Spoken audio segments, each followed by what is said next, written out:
You succeeded in reaching the castle ruins? An unsettling place if ever there was one. Could I trouble my most treasured hunter for a small favor? I was expecting some merchants from the north, but they are very late. Such a worry. They said they would come via the castle ruins, you see. What if they have come under attack by Kemono? Would you be so kind as to make sure that nothing untoward has happened? Don't bother. Oh, young Yataro. How unexpected. Do I take it you are concerned for the well-being of our esteemed hunter? Not really. I just don't see why anyone should have to go and rescue complete strangers. If your merchants can't handle Kemono, they should take a different route. Everyone knows the castle ruins are dangerous.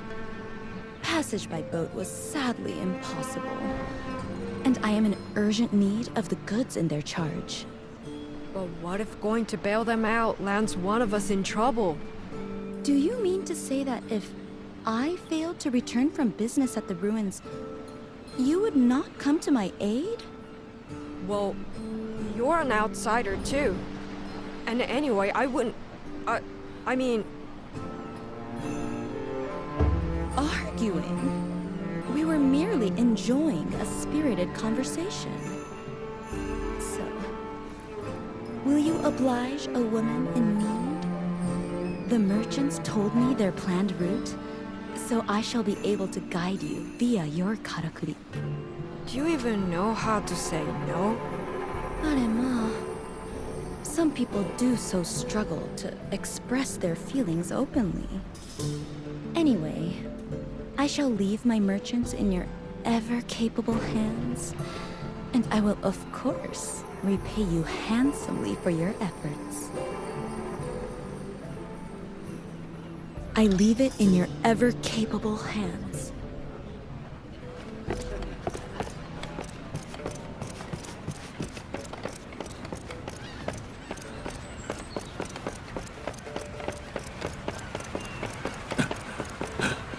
Ah, there you are. Tell me how it went. I must say, I'm glad to see you both back safe. Did you successfully dispatch the Rasetsu? Well, we nearly came unstuck, but luckily we had some help from on high. Not that I was any use in the battle. Anyway, Chief, don't keep the lady waiting. Ah, arigato. I realize this was a matter of retribution for you, Ujishige. But nevertheless, a life is a life. I take full responsibility. And this specimen will not go to waste. I will need time to carry out tests, however. I won't be able to tell you anything before morning. Sounds like my work is done then. So I'll be taking my leave of you for now. I'm in the mood for drinking. A lot.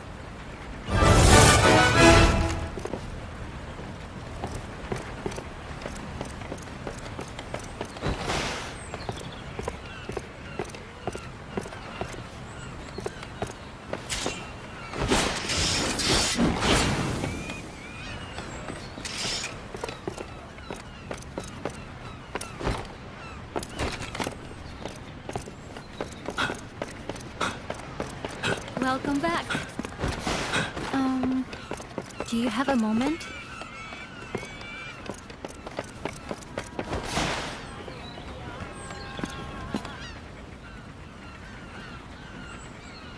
I heard about you defeating the Deathstalker. I'm sure that will be a great burden lifted for Ujishige-san. He used to have a lot of wild and violent episodes, you know?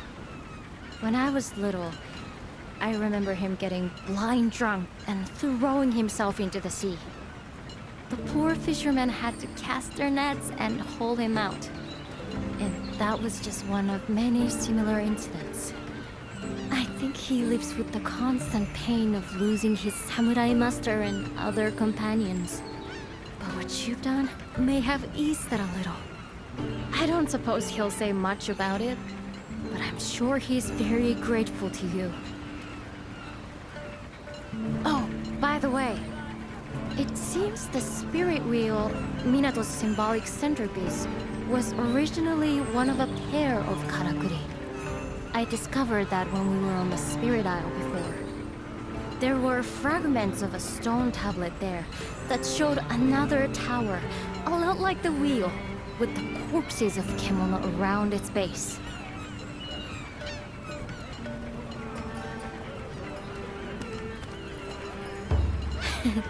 That was my first thought too. But Minato was abandoned for a while. So my best guess is that it fell into disrepair during that time. And only the spirit wheel was left as a relic of the pair. You probably already know that the spirit wheel is the karakuri that distributes celestial thread all over town. This other tower seems to have been used to accumulate thread for powering other large devices.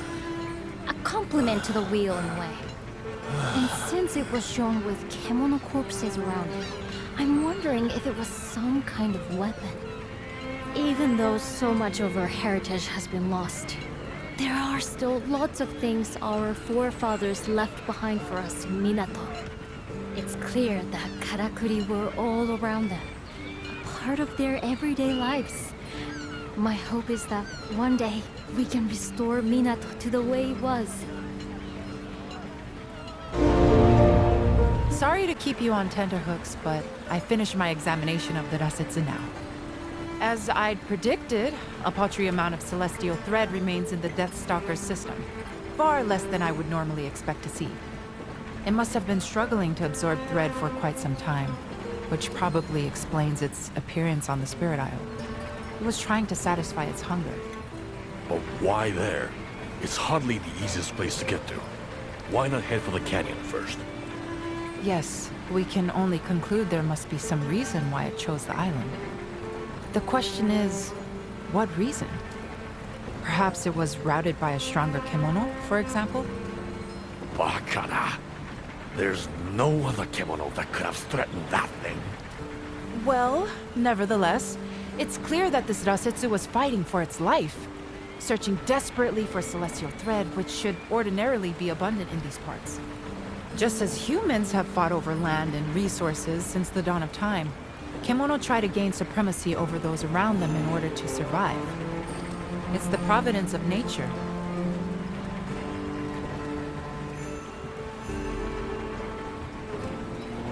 Yes, most probably. The kimono have been peaceful for years, but now they're starting to push violently into new territory. An alarming trend. So, it won't stop with the wolf and the bear? Other kimono will follow, you mean? Surely not Amaterasu, though. The bird of auspice is a different beast. Let us revert our attention back to the Rasetsu, and the attack on it by Amaterasu at the frozen fort. The after effects of that conflict may already be starting to show, in disturbances in the weather or surrounding flora, for example. I hope my fears are unfounded, but Minato could conceivably be affected, so I wonder if you'd revisit the castle and look around? Consider it a hunting request, if you will.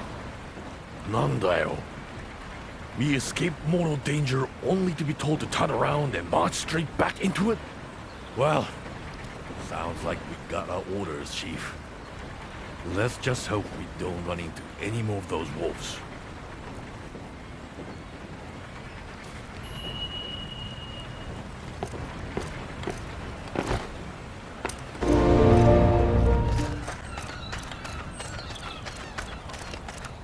Otsuki Castle. I hear that this represents every step you have taken on your hunting journey in this realm.